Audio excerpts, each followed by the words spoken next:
السلام عليكم، عاملين ايه؟ يا رب تكونوا بخير وفي احسن حال. كل سنة وحضراتكم طيبين. ينعاد عليكم الايام بالخير واليمن والبركات. اول يوم رمضان كان الفيديو ده المفروض ينزل لكم، بس يلا قدر الله ما شاء فعل. كل تأخيرة وفيها خيرة. هنبتدي بقى ايه، نجهز كده ايه الدنيا حوالينا كده. شغلي بقى وانت بتعملي الاكل اي حاجة بقى، شوية بخور جنبك، اي مفرش حطي اذاعة القرآن الكريم، اي حاجة كده ايه تحسسنا بروايح رمضان. انا طلعت النتيجة اللي كنت جايباها من منى ستور، طبعا كل الفرش ده برعاية منى ستور. طلعت النتيجة دي تحفة، تمشي معاكي رمضان او غير رمضان. كان النهاردة 1 في الشهر كده، غيرتها وخليتها 1. وهنبتدي نشوف. انا اول حاجة جبتها، انا طبعا السنة دي اللي يعرف ان في حاجات كتيرة قوي ما حضرتهاش زي كل سنة. فعارفين اللي هو مع ظروف الغلا والظروف النفسية قبل الغلا واللي حصل في اخواتنا، فكل حاجة بقت ايه بصراحة. رمضان ده مفيش تجهيزات قوية زي الاول، وحتى التجهيزات اللي كنت تشوفوها جامدة دي بتاعت السنة اللي فاتت. زي ما انتم شايفين ده بقى التجهيز الحقيقي، يعني ده معانا رمضان ده الحقيقي. نزلت جبت شوية سوداني وشوية قرفة وشوية حاجات كده لزوم. مش عايزة اقول يا مش رمضان، انا جبت حاجات بس ايه اللي هي حاجات بسيطة جدا وعلى القد. الخروب كان ب65، جبت نصين. تمام. والسوداني طبعا كترت منه وجبت ب30 جنيه سوداني. بص المكسرات غالية جدا، فانا جبت عينات كده عشان للطوارئ لوصفة ضرورية. دول ب29 جنيه زي ما انتم شايفين كده. كمية لوز وده زبيب، دول ب25 جنيه. تمام. واللهم صل وسلم وبارك على سيدنا محمد. كنت جايبه ب10 جنيه قرفة خشب عشان انا ما عنديش قرفة، القرفة اللي عندي خلصت. ودول زي ما انتم شايفين كده شوية بندق ب30 جنيه. جبت حاجات كده بسيطة جدا وكيسين فانيليا، بس هظبطهم يعني ايه وهحضر منهم تحضيرات رمضان. ودول ب19 جنيه ونص. شوية جوز هند. هنا بقى ايه جبت البرطمان اللي هفضي فيه الخروب. الخروب ده طبعا مش هيتعمل مرة واحدة، هيتعمل على كذا مرة، يعني مرتين.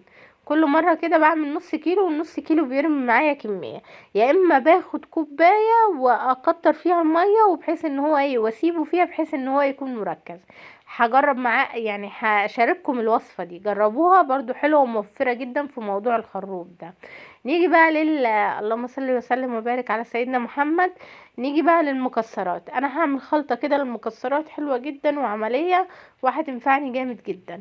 وهعمل كمان شوية شربات، دول اللي هم بينفعونا ايام رمضان حلو قوي. هبتدي ان انا افضي المكسرات بتاعتي زي ما انتم شايفين كده في اي برطمان ازاز. يفضل المكسرات لما تفضيها ببرطمان ازاز، لان بيحافظ ان هي يعني ما تاخدش رطوبة معانا، لان الفول السوداني والمكسرات لما بتاخد رطوبة كده بتبقى مش الطف حاجة والتحميصة بتاعتها بتروح.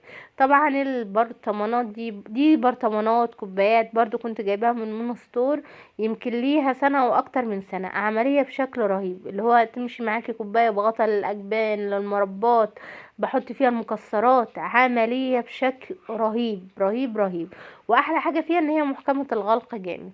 هنا بقى اللوز والبندق عشان كميتهم قليلة وكده كده هم صحاح، فانا حطيتهم في برطمانة علبة كده صغيرة برضو محكمة الغلق، وهسيبهم على جنب. والسوداني في علبته. وبعدين هبتدي ايه افضي جوز الهند والزبيب بحيث انه يبقى ايه سهل معايا كده في الاستخدام.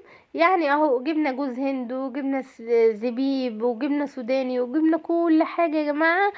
كميات قليلة بس الحمد لله فضل ونعمة من رب العالمين. احسن من ان انا ما اجيبش خالص، يعني لا انا بمشي نفسي بجيب كل حاجة ببيتي.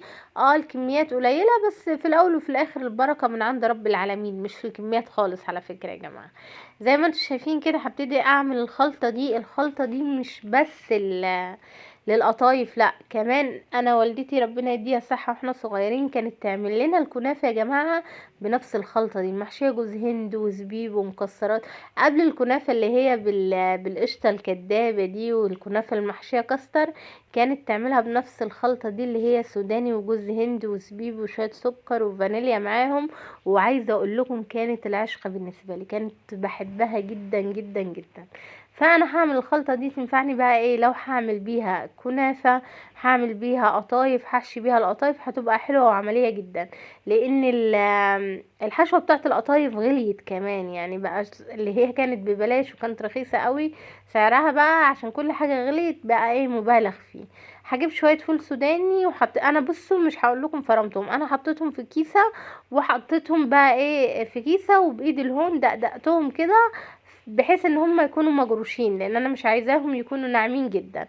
والخلطة بتاعتنا جهزت سهلة وبسيطة جدا، شوية سكر على شوية زبيب على شوية جوز هند على شوية سوداني، وحطينا عليهم فانيليا. عايزة اقول لكم حلوة وعملية بشكل رهيب رهيب رهيب، جميله جدا. تاخدي البرطمان بتاعك، تاخدي الكميه اللي انت عايزاها من البرطمان بتاعك وتشتغلي. هنا كمان زودت ايه عشوائي كده شويه سكر مع شويه زبيب مع شويه جوز هند، وخلاص كده الخلطه بتاعتي دي جهزت وزي الفل. برضو في برطمان كده وسبتها على جنب اهم. انا عايزه اقول لكم كمياتهم بسيطه وشكلهم بسيط، بس عايزه اقول لكم فرحانه بشكلهم قوي، يعني الحمد لله نعمه وفضل. عايزه اقول لكم والله والله بجد يا جماعه، اللي يلاقي البرطمانات دي في وشه في اي مكان فظيعه فظيعه حلوه جدا. جايبه منها كمان الصغير لل للزبادي برضه حلو جدا. هنزل لكم فيديو ان شاء الله بعد ده تجهيزات سحور عالمية، حاجة كده جبارة جدا. بجيب كيس سكر زي ما انتوا شايفين كده، وبحطه في الحلة بتاعتي، وبحط له يعني لتر ونص مية، ومع عصير ليمونة كاملة. يعني بجيب ليمونة كاملة بعصرها يا جماعة، واحط ليمونة كاملة بقشرها، بعصر المية بتاعتها واحط كمان القشر بتاعها، وكيلو السكر عليه لتر ونص مية، وبسيبهم لحد لما يتركزوا معايا، ويبقى عندي شربات مركز في اي وقت في باب التلاجة حلو جدا. يعني زي ما انتم شايفين برد، وبعدين حطيته في البرطمان بسيبه يبرد تماما. وكل ما بتسيبيه كل ما بيبقى مركز معاكي، وقوامه سميك وحلو جدا. بينفعني للكنافة والبسبوسة، للكنافة والقطايف مش البسبوسة. البسبوسة بتحتاج شربات سخن، وبتحتاج شربات اخف من ده شوية. وده على فكرة لو انتي عايزاه في حلو بنستخدم فيه شربات خفيف، خدي شوية من الشربات وحطي عليهم كده نص كوباية مية سخنة، يغلوا مع بعض، هيبقى معاكي عندك شربات متوسط، مش سميك قوي مش تقيل، وفي نفس الوقت سخن. دي شوية حاجات بسيطة جدا كده حبيت اشارككم بيها. كل سنة وانتم طيبين، ينعاد عليكم الايام باليمن والخير والبركات. شوية تجهيزات بسيطة كده، واستنوا بقى شوية تجهيزات للسحور عالمية. لو عجبكم الفيديو ما تبخلوش عليا بلايك وشير واشتراك في القناة وتفعيل الجرس عشان يوصلكم كل جديد على قناتي. وما تنسوش اخواتنا من دعائكم يا جماعة على قد ما تقدروا بالله عليكم. رمضان مبارك على الجميع، ومع السلامة.